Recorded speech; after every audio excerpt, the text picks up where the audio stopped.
the Jesus way, Oh, the Jesus way is the way of peace. is the way of peace. Oh, the Jesus way, Oh, the Jesus way is the way of peace. is the way of peace. Oh, the Jesus way is the way of peace. When he is king, all wars will cease. May his peace begin with me. Gonna beat my sword Gonna beat my sword into a plow. into a plow. Gonna beat my sword Gonna beat my sword into a plow. into a plow. Gonna beat my sword into a plow. Christ is king in my life now. May his peace be. Would you like a free European vacation this summer and $150 in cash when you return? That was the essence of a news release issued from the Church of the Brethren Relief Center in New Windsor, Maryland on April 30th, 1946. Many similar ads were circulated throughout the country in newspapers, farm journals, church publications, and word of mouth. Hello, I'm Brent Carlson, and welcome to Brethren Voices. These ads were answered by 7,000 men and boys over the age of 16, referred to as Seagoing Cowboys. They accompanied and cared for livestock being shipped to war-torn Europe following World War II. Today, we're fortunate to have with us Peggy Reiff Miller, who has done much research into this incredible event that occurred just over 60 years ago. It was a huge undertaking with the goal of restoring life to a ravaged Europe. Peggy, it's wonderful to have you with us on Brethren Voices. Thank you. It's so good to be with you. I'm very curious about how this all began, and I understand that it began with a man named Dan West, a member of the Church of the Brethren of Indiana, and Indiana is where you're from. That's where I'm living now, yes. Can you tell us a little bit about Dan West? Well, Dan West was a leader in the Church of the Brethren in the early part of the 1900s. And out of his experience growing up in a denomination that taught that all war was sin, and having gone through World War I as a non-combatant, he developed a desire to do as much for peace as soldiers do in war. And one of the things that he ended up doing in 1937 was to go to Spain during the Spanish Civil War. And this was a program through the American Friends Service Committee and the Mennonites and the Church of the Brethren, the three historic peace churches, where they wanted to provide relief to those who were affected by the Spanish Civil War on both sides of the conflict. And while Dan was there in Spain, they were giving out relief supplies of clothing and food, and they were giving powdered milk to children, and the supply was limited, and he had to make decisions, triage basically, about which children might die and which children had the strongest possibility of living, to know who to give the milk to. And the story goes that one day, sitting on a hillside under an almond tree, he was looking out over this valley of green hills and thinking that they should be growing cows on that property, and they would have milk. And thinking about the farms that he came from in Indiana, that if they could send cows to Spain, then they'd give a cow, not a cup of milk. And the idea kind of caught on and went from there. Did he present this to his congregation in Indiana at some later time? When he came home, he started sharing this idea with friends, with family, in his church, in other churches, all around northern Indiana. He shared it with government people, just shared the idea widely. How long did it take from his idea to come to fruition? And I understand there's probably lots of other people who had to help because it has become a big project. Yeah, it wasn't an easy idea to sell. A lot of people called it an impossible dream, because when you think of all the obstacles to raising heifers and shipping them during wartime, it took from early 1938, when the idea came to him, until June of 1942 for the first Heifer Project Committee to be formed. Mm. And during this time, World War II was still rambling or rumbling. Exactly. Yeah. Oh. Yeah. Do you know of others who helped him in that first board meeting, or who helped him develop it so that it actually took place?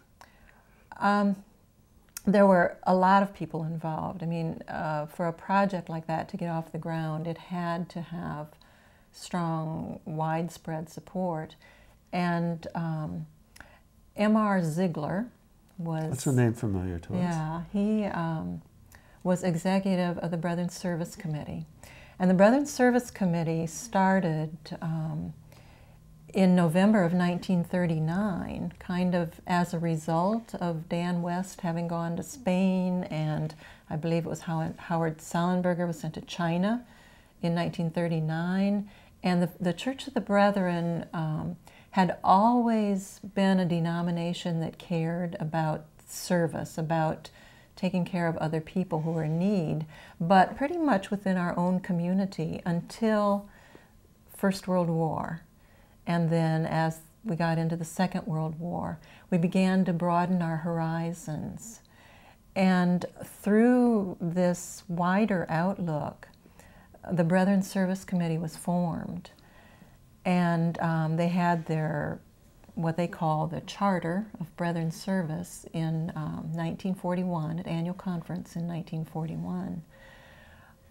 So the groundwork was kind of laid with that. And M.R. Ziegler became the first executive director then of the Brethren Service Committee.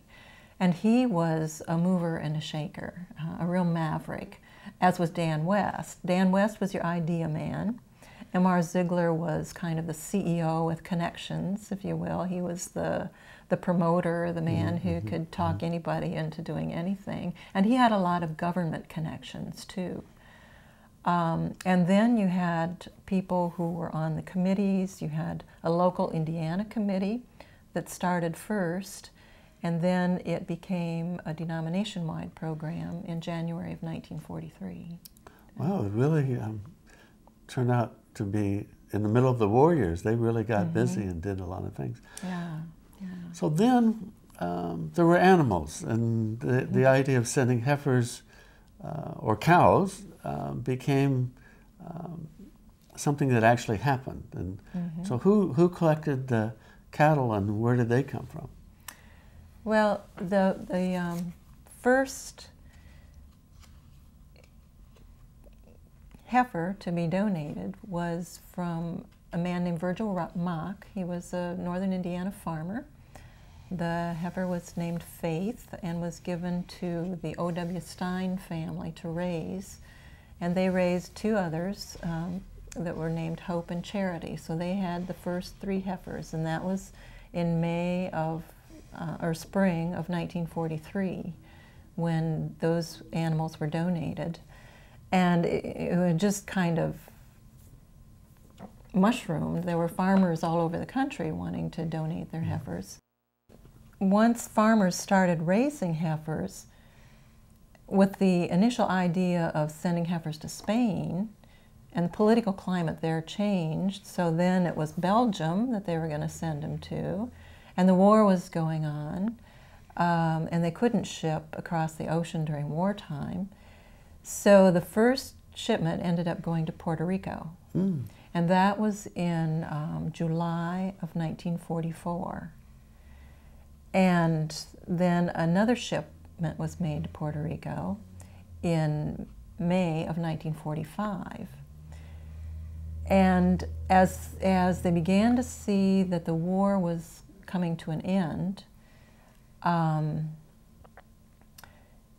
there was another development that was key to getting brethren heifers overseas. And that was the development of the United Nations Relief and Rehabilitation Administration. It's a mouthful. UNRWA, for short, they called it.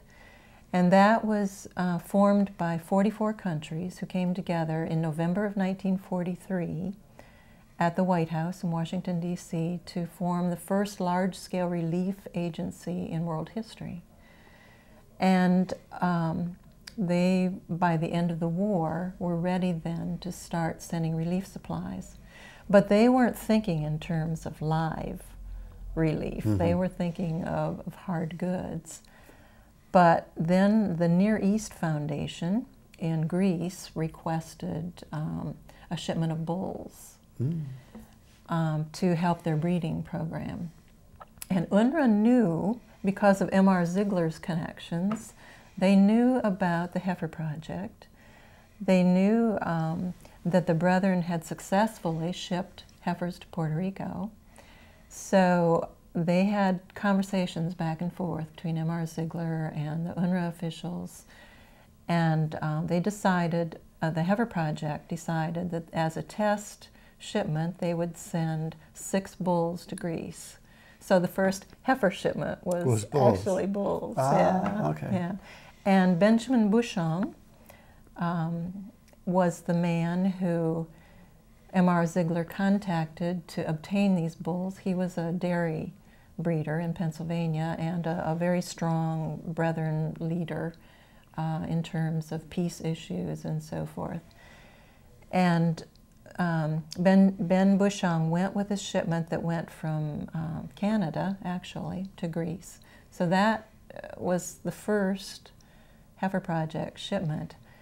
And then by the time that the war ended, UNRWA was interested in sending their own cattle. They needed livestock tenders for their ships. The Brethren were looking for ships to send their cattle, so an agreement was made between M.R. Ziegler and Benjamin Bouchon, working with the UNRWA people, that UNRWA would ship Brethren heifers, provide the shipping space for them, and the Brethren would provide all the cattle attendants that UNRWA needed for their shipments. I have a DVD you have put together called A Tribute to the Seagoing Cowboys. And this is available to people who would like to have it? Yes, it is, yes. I have a website, www.seagoingcowboys.com. No pauses, no breaks, it's all just one word. Right, right. And there's a little bit about the DVD and an order form on the website. How much is the DVD? It's $12.95. Does that include shipping and handling? Plus shipping, $2 shipping, yeah. Wonderful.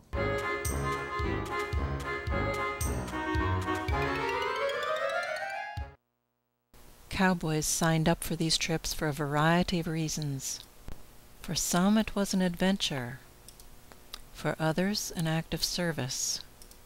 Some jumped at the chance to see the world, and some wanted to be part of the healing process for a wounded world. Whatever their reasons, it was an incredible opportunity for these men, young and old alike. In many cases, the experience influenced vocational choices in the direction of service occupations, like social work, ministry, or missionary work, and many vowed to work diligently for a peaceful world. This trip of the SS Carroll Victory is unique in many ways. It was an extended 5-month trip delivering horses to Greece. From there it went on to Durban, South Africa to pick up more horses, stopping at Haifa, Palestine on the way. It went back to Greece to unload, spending Christmas on the sea. Then went back to South Africa to pick up more horses with stops in Haifa and Beira, Mozambique. Went back to Greece with the horses and then on home. The crew included several professional and semi-professional photographers. These first photos are from an album of Paul Beard from the Heifer International archives. The second batch are from Charlie Lord, who has graciously shared his collection with me. The photographers set up a darkroom on the ship and developed their photos as they went, leaving behind a marvelous documentation of this trip.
We should note here that Germany was not a receiving country for UNRWA relief, but Germany's ports of Bremen and Bremerhaven were used for shipments to Czechoslovakia.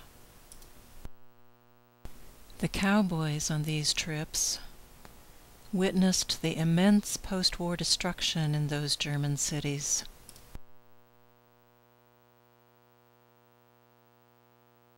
I understand I read somewhere where your father was a seagoing cowboy. My grandfather. Your grandfather. Abraham Theodore Reiff. He was 46 years old when he went in October of 1946 to Poland. Now, did he have a farming background? He did, Oh. yeah. And that was the goal, was to get people who knew about animals, but the program just mushroomed so quickly that they took people of all kinds of backgrounds. So it wasn't required that you knew anything about animals, actually. No, and it was quite an experience for some of these. There were college kids, there were bankers.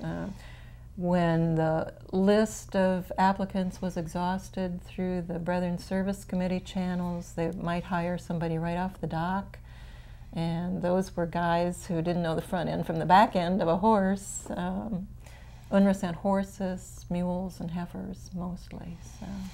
And you said the first shipments were out of Canada, but they weren't all out of Canada. No, just that very first one of the bulls.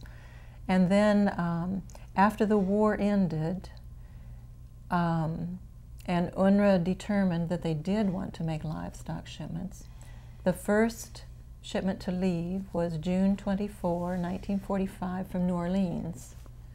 And that was on the SSFJ Luckenbach. And M.R. Ziegler just had to hustle to get these cattle attendants together, and in just a very short time, probably less than a month's time, they had 26 guys down in New Orleans ready to take that trip, and they had another 26 in Baltimore for the next shipment that went out on the SS Virginian 2 days later. So this shipment of mules and horses and cows to Europe, how long did that project last? Through the life of UNRWA, which was about 2 years, UNRWA disbanded in 1947, the end of 1946, but kept on with the projects that they had in the pipeline through early 1947.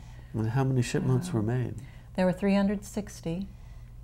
UNRWA used 73 different ships, mostly Liberty ships and Victory ships that were built to use during the war, that they refitted as cattle boats. So it was kind of like turning plows into swords into plowshares. Yeah. And how many seagoing cowboys were there? There were around 7,000, over 7,000,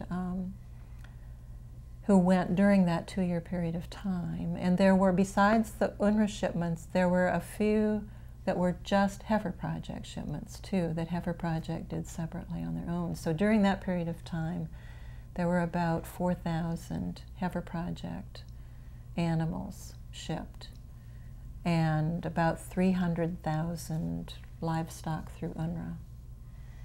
A huge project. It was. When you think about all that went into it, Benjamin Bushong was the first executive of the Heifer Project, and what he had to organize to know what ships were ready when and where, and how many cowboys they had to get to a certain port.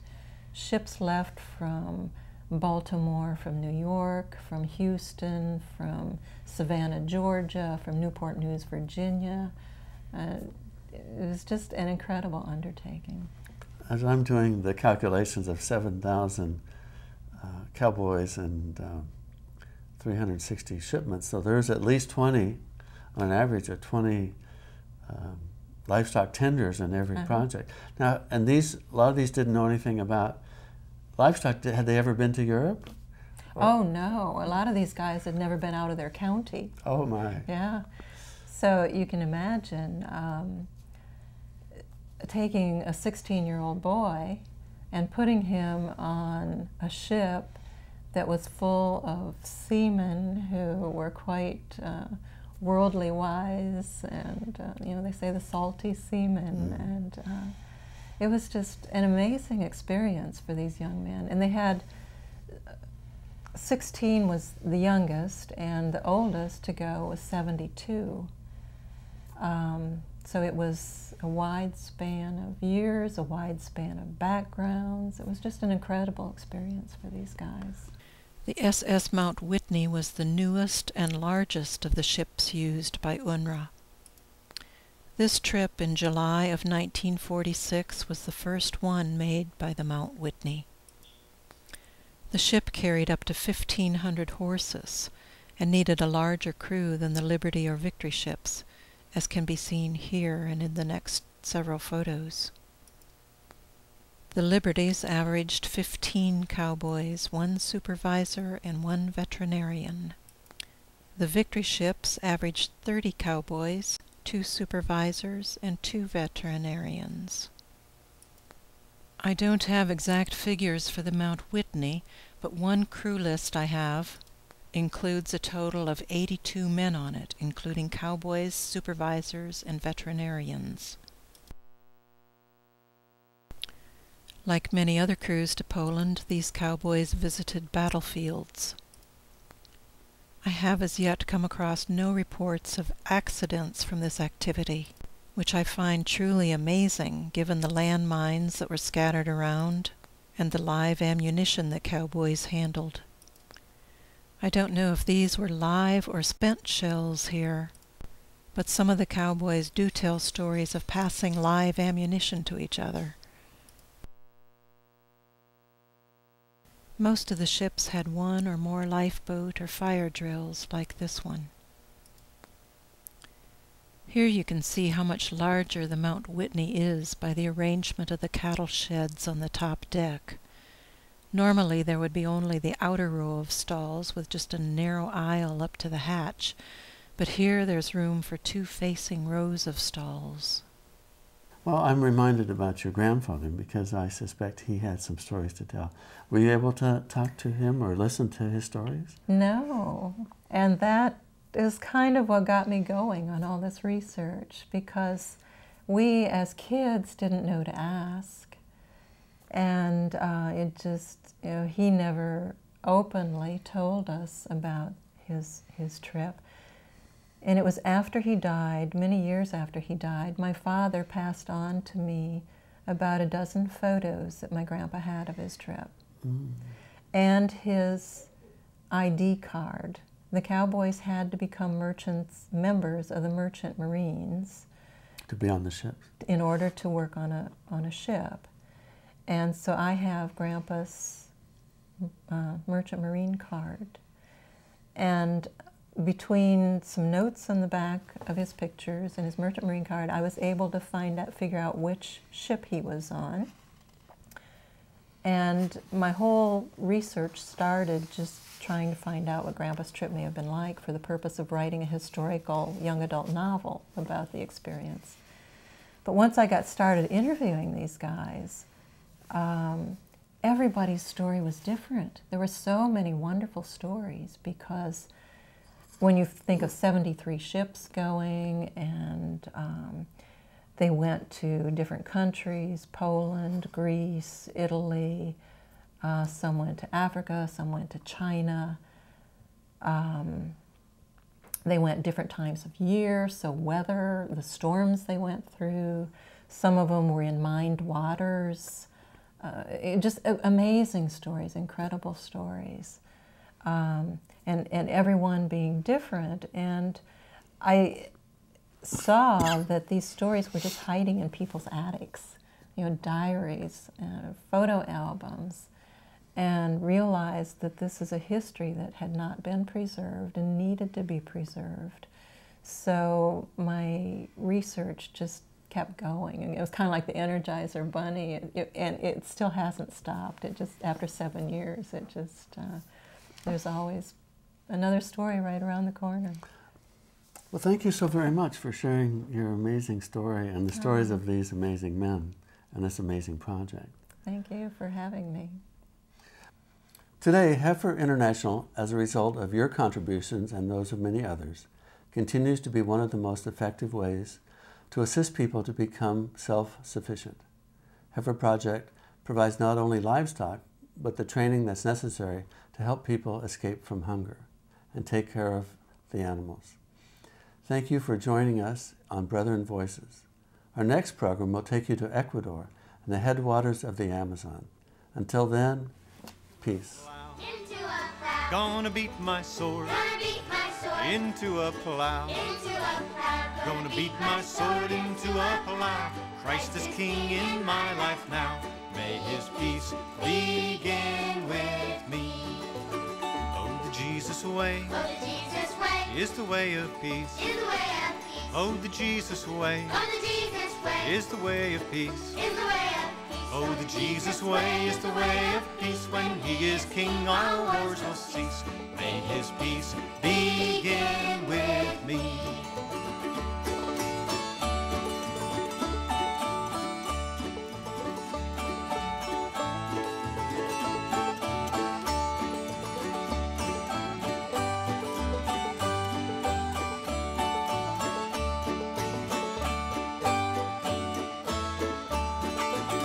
All those who tread All those who tread the path he trod, the path he trod. all those who tread All those who tread the path he trod, the path he trod. all those who tread the path he trod shall be called the friends of God.